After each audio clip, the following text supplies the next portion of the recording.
waktu ya, ada lawan bicara yang mendengarkan. Nah, kalau yang ragam tulis itu tidak ada kan lawan bicaranya, dia menulis saja.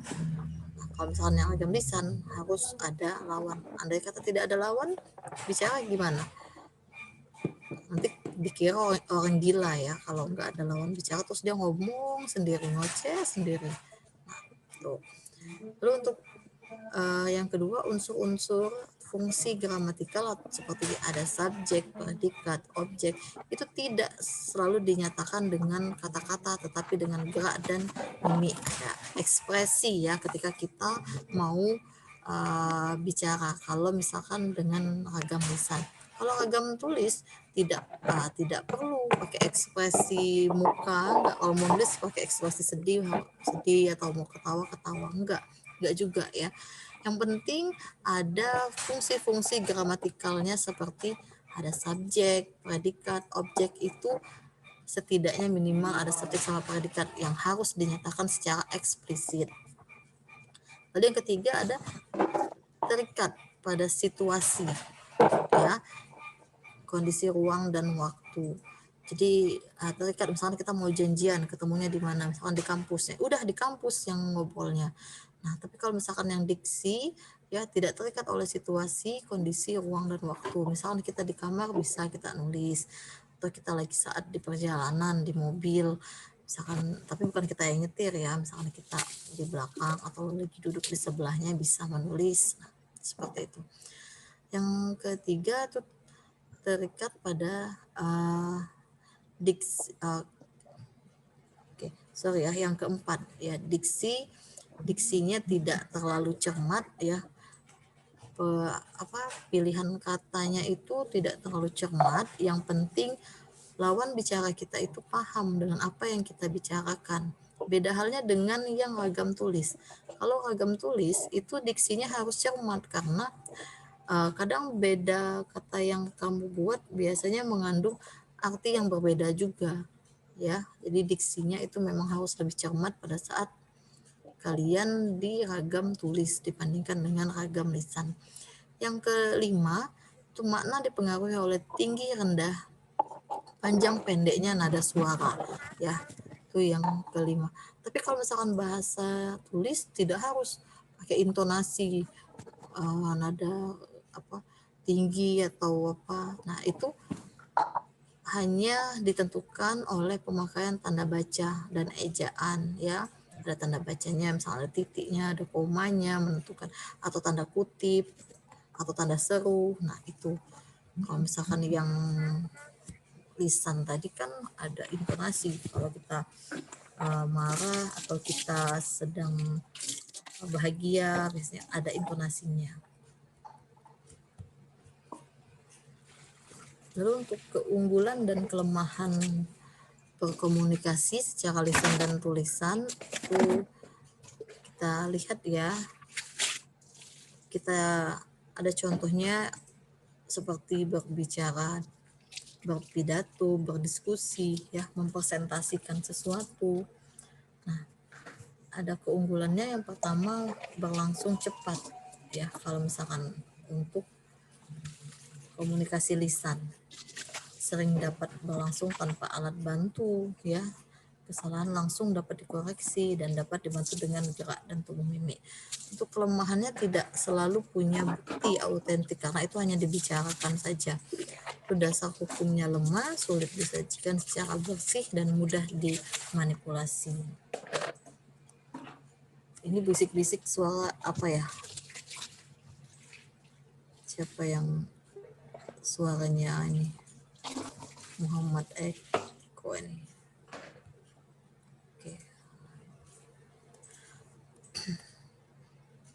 Nah, ini contoh perbedaan ragam lisan dan tulis. Nah, ragam lisan ada kosakata. Bisa lihat contoh ya, kosakatanya ada.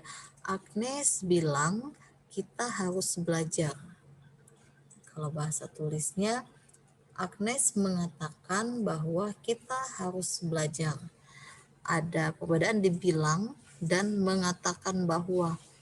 Jadi kalau yang di ragam lisan itu tidak harus diksi yang tepat atau bukan dalam arti diksi yang resmi ya, yang baku. Dia bisa tidak baku asalkan si pendengarnya bisa memahami. Nah, sesuai dengan konteks tadi ya. Lalu yang kedua ada dari bentuk katanya. Nia sedang baca surat kabar. Nia sedang membaca surat kabar. Sama-sama membaca, tapi ini dia lebih ke baca saja, tapi sudah memahami kalau dia sedang membaca. Begitu juga dengan contoh yang ketiga. Nah, untuk contoh ragam lisan, tadi kan ragam bahasa tulis nih, ini ragam bahasa lisannya. Penggunaan bentuk kata dinas PU sedang melihat korban jalan berlubang. Kira-kira ini pas nggak ya? Kalau dinas PU sedang ngelihat, kalau untuk bahasa lisan. Masih bisa nggak? Masih boleh nggak? Nggak masalah ya, karena ini bahasa lisan. Nah, ini juga nih ada internet masuk desa, Menteri Nuh ngeblok situs porno. Nah, ngeblok dalam arti ini bisa juga ya digunakan untuk bahasa lisan. Kalau bahasa tulisnya apa nih kira-kira kalau ngeblok? Bisa juga ngeblok tapi atau menutup ya, menutup situs itu.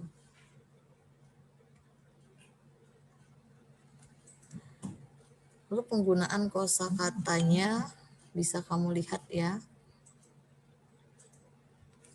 Fauji Bomo Ogah bertanggung jawab.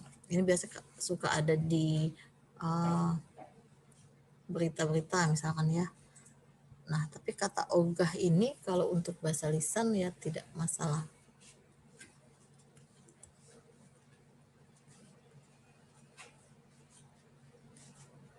Oke. Ini waktunya udah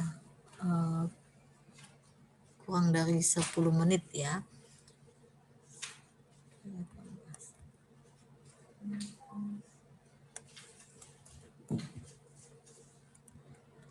Oke, ragam bahasa baku ini kalian sudah paham semua ya. Untuk yang ragam baku itu artinya sesuai dengan pedoman ya. Yang tidak baku berarti dia tidak sesuai dengan pedoman. Sepertinya ini sudah ya, sudah.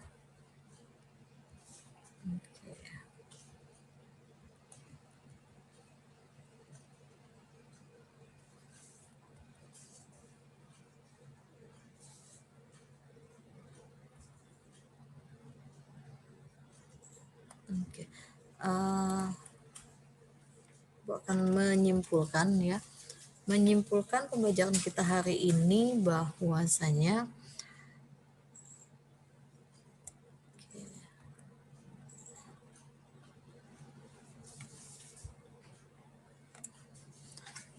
jadi kita bisa menggunakan bahasa Indonesia ya dengan baik dan benar.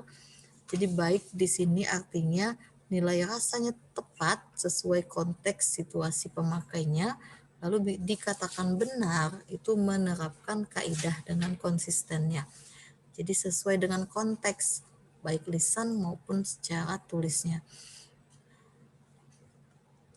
Oke, hari ini itu saja ya materinya. Ada yang mau ditanyakan? Boleh, silakan. Kita masih ada waktu 8 menit.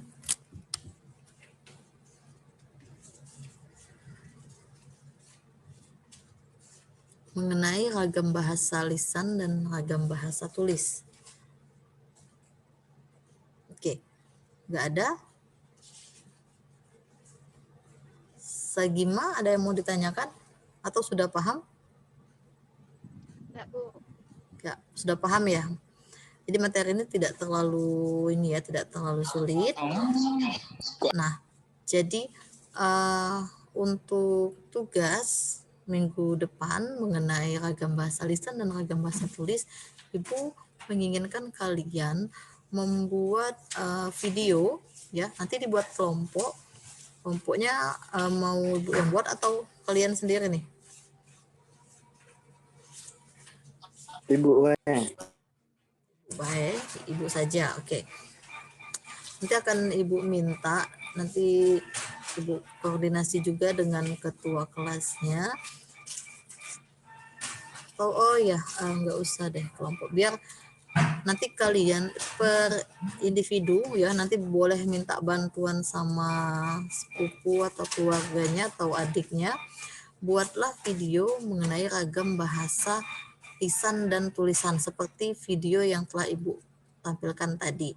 Nah, videonya boleh kirim ke email Ibu ya, akan Ibu share di grup kita ya, alamat email Ibu atau kalau yang sudah menyimpan. Nah, deadline-nya sampai dengan Jumat ya, Jumat depan. Boleh silakan buat video. Paham nggak videonya? Ada yang lisan dan ada secara tulisan. Kayak contoh video yang pertama Ibu tayangin tadi.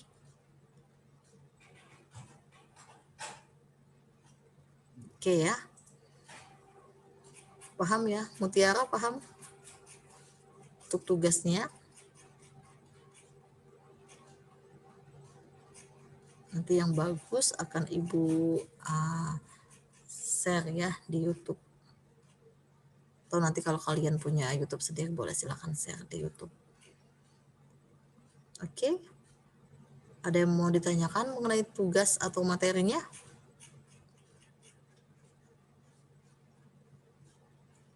Baiklah, kalau tidak ada lagi yang mau ditanyakan, Ibu cukupkan pertemuan kita hari ini. Minggu depan kita sudah masuk ke materi berikutnya, yakni PUIB ya, Pedoman Umum Ejaan Bahasa Indonesia. Itu kalau dulu adalah EYD, ejaan yang disempurnakan. Tapi kita akan masuk ke PUIB. Oke? Sampai bertemu minggu depan dan Ibu tunggu tugasnya dikirim ke email. Oke?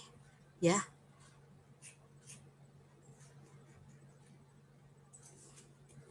Bu akhiri pertemuan kita hari ini, mengucapkan Assalamualaikum warahmatullahi wabarakatuh.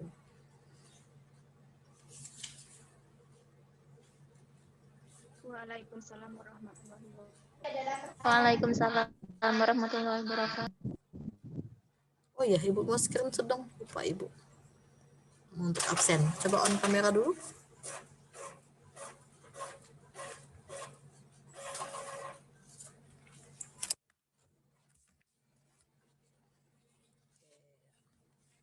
Siap ya. 1, 2, 3.